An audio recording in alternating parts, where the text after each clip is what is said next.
Maayong gabi, pag-usap mga angkol o mga auntie. Tugutin na sabgunin nyo na mga ina sa dagkatahuran ni mga oras ha. Sa mga gising pa ngayon, magandang gabi po. Sa mga may trabaho pa, sa mga pauwi pa lang sa bahay. Kumusta mos? Medyo pagod ba?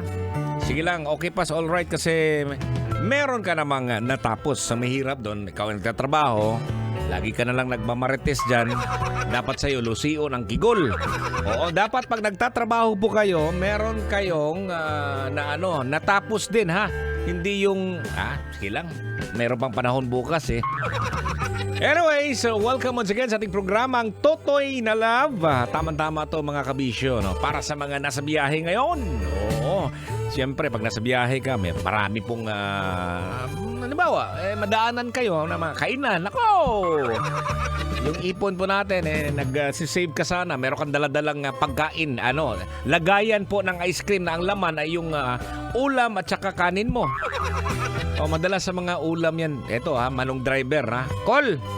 Di ba? Mas okay may dalang itlog lagi, no? Oo, may dala kang itlog lagi dyan eh. Yung itlog na hard-boiled egg. Masarap yan. 2 hard-boiled egg tsaka rice na bahaw. Okay na yan. Oo, para maano na yung natin, yung gutom po natin, no? Especially sa mga napaka-hardworking na mga driver. Shout out pala sa ating mga Grab driver, taxi driver dyan na nakatutoy po sa atin. No? Batiin din natin ang mga nag-message sa akin sa Totoy Bato Official. No? Ayan, shout out kay Rita Pahares. Sabi niya, kakalungkot naman ang mga tugtog nyo, idol. Okay lang yan, no? At least yung tugtog lang yung kakalungkot. Pero nakakatuwa naman yung nagsasalita. Salamat po sa masasayang awitin na inyong pinapadinig sa aming lahat. God bless. Marami pong salamat sa iyo. Ayan. At shout out din, no? Nakatutoy din sa atin ngayon, no? Si Delmar Patera. Sabi niya dito, good evening, Toy. Shout out sa VSD Zone. Tracking ng Muntalban Rizal sa mga driver na si Teteng at Kuya Lito at sa mga pahinante na si Tambong at Bonbon. Yan. Yung mga pahinante, paborito ko yan kasi pag may biyahe, matik yun, nakataas yung paa dyan sa dashboard. Tapos, way hugas pa. Way himasa. Minsan din naman, linisin nyo naman yung paa ninyo, parang awa.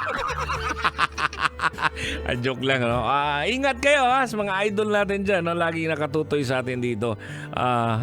At syempre, meron pa po, no? Nakatutoy din sa atin si Janela Valencia. Yun po ang napag-usapan po natin mga kabisyo, no? Ano ang mga paraan na ginagawa mo ngayon para makaipon? Sabi ni Gabi Rufin Nosostros. Hello Kuya Totoy, nag-iipon ako ngayon. Pambayad ng internet. Hindi yan ipon, gastos mo din yan eh. Sabi ni Leia Bora sa Twitter, sa katulad kong OFW, need ko talaga mag-ipon. Dahil hindi lahat ng panahon, malakas kami, di lahat ng oras, andito kami sa abroad. Tama!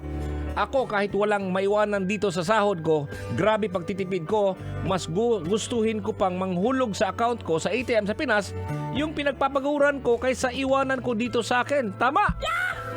Ayan, dahil minsan gasturera din ako. Hehe. Kaya ayun, nagtitipid pa para maipon at makapag-ayos maski papano sa bahay namin. Tama naman. Shout out no, good evening po sa lahat ng mga OFW na nanonood po sa atin, nakikinig sa ating programang Totoy na Love. Kayo po ang talagang isa sa mga napaka-hardworking. At yung pag-iipon po talaga, napaka-importante. Yung sinabi mo ngayon na hindi kayo laging nasa ibang bansa, siyempre mag-ipon din. Pag dating ng panahon, magre-retire siguro kayo. Dito na kayo at may pera kayo, may konting negosyo. Ayan, okay na po yan. Ayan, at alam niyo mga kabisyo, no? Sa mga nakatutoy dyan, ang pag-iipon ng pera po ay hindi lamang tungkol sa pagtatabi ng pera para sa mga bagay na nais mo, kundi sa pagiging handa sa mga pangangailangan at pagkakataon sa hinaharap. Kumbaga, handang-handa ka sa hinaharap sa future nyo po. Ayun, ingat po sa pag-iipon at sana makaipon po kayo ng mas malaki-laki ngayong taon 2024. At hanggang dyan na lang po tayo. Marami po salamat sa pagtutoy. Ako po si Totoy Bato. At ang programa po natin, Totoy na Love, gabi-gabi yan. Dito sa 90.7 Love Radio. Ingat po tayo mga kabisyo. May gabi. Sasakyan sikat, basta't Love